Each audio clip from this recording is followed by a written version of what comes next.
не постојат никакви медицински докази за поврзаноста на вакцинацијата, посебно МРП вакцината, со проблемите на аутизмот и аутистичките нарушувања кај децата. Податок, правени се многу бројни студии кои што даваат силни докази во врска со тоа. Например, една данска студија во која што учествувале 537.303 деца во 2002 година дава силни докази против било каква поврзаност на МРП и аутизмот.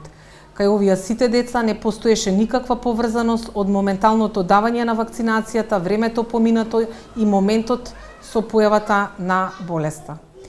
Воедно, сите тие други студии, не само оваа, даваат силни докази за никаква поврзаност меѓу МРП вакцинацијата со аутизмот, а воедно појавата и на било какви невролошки заболувања.